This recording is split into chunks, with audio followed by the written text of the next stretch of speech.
U našoj današnjoj emisiji pripremili smo novu zanimljivu temu iz Zagrebačke očne poliklinike Dr. Vukas.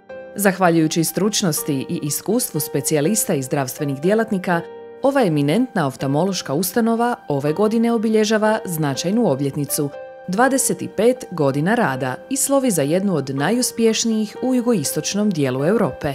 Našim pacijentima osigurali smo najmoderniju tehnologiju, ali i stručnost na najvišoj svjetskoj razini. Naši stalno zaposleni liječnici, kao i vanjski suradnici, renomirani su stručnjaci u svojim područjima, poput laserske korekcije dioptrije, dijagnostike i kirurgije prednjeg i stražnjeg segmenta oka ili estetskih zahvata i tretmana lica. Posljednjih 20-ak godina oftalmologija je značajno napredovala na područjima dijagnostike i kirurgije.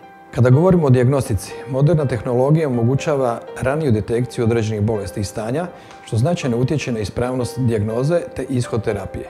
U kirurgiji je napredak tehnologije omogućio brže i iz perspektive pacijenta jednostavnije zahvate sa olakšanim postoperativnim oporavkom i učinkovitijim rezultatima. Operacija SIEM Rene nekada je trajala 30 minuta, dok danas vješt kirurg isti zahvat može napraviti za svega 5 do 10 minuta.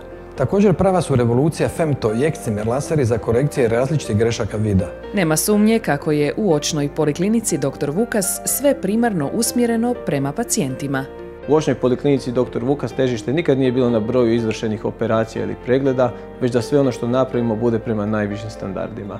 Sinergija starijih, iskusnih liječnika i mlađih kolega uz upotrebu najmodernije tehnologije garancija je vrhunskih rezultata što su prepoznali i naši pacijenti. Siva mrena, glaukom, kratkovidnost, dalekovidnost ili astigmatizam. Brojne su problematike kao i zahvati poput kirurgije prednjeg i stražnjeg segmenta oka te laserske korekcije dioptrije, koji stručnom timu očne poliklinike Dr. Vukas predstavljaju svakodnevicu. Doktorica Jasenka Pičman većim dijelom vodi opću oftalmološku ambulantu, profesor dr. Damir Bosnar subspecijalista je za prednji i stražnji segment oka, a primarijus doktorica Sonja Jandroković glaukomatolog, dok je moja uža specijalnost laserska korekcija svih dioptrija, ekscimer i femtolaserom.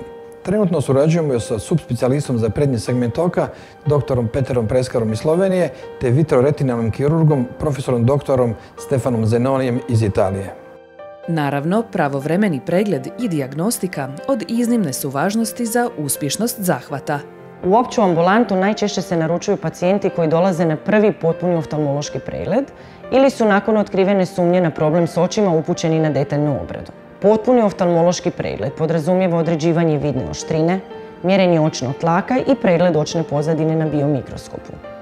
Ukoliko se tijekom pregleda ove vrste pojavi potreba za daljnjom obradom, pacijent se upućuje u jednu od subspecijalističkih ambulanti očne poliklinike Dr. Vukas, što je iznimno važno jer se na taj način sve pretrage mogu obaviti na jednome mjestu.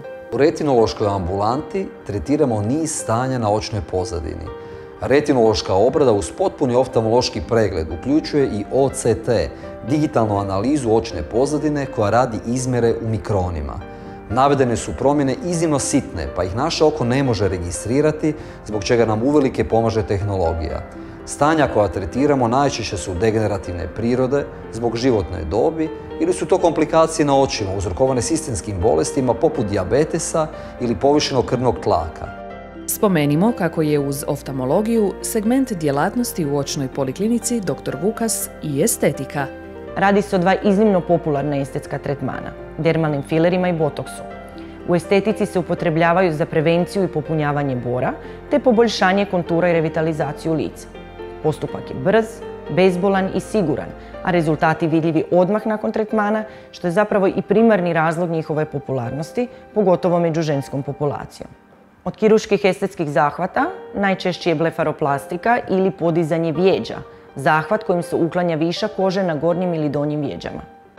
Ovdje je temeljna ideja jasna i jednostavna. Pacijenti zaslužuju samo najbolje.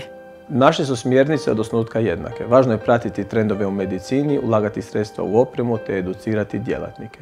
Očna poliklinika Dr. Vukas ove godine obilježava 25. obljetnicu rada. Trud i zalaganje djelatnika poliklinike tijekom godina svrstali su nas među vodeće oftalmološke ustanove regije. Svakim danom pokušavamo biti bolji i našim pacijentima ponuditi više. Smatram kako u tome uspijevamo jer se planovi i ciljevi koje smo zacrtali ostvaruju. Zbog svega navedenog, pacijenti iz očne poliklinike Dr. Vukas odlaze sa smiješkom na licu i što je najvažnije, njihovi problemi postaju prošlost.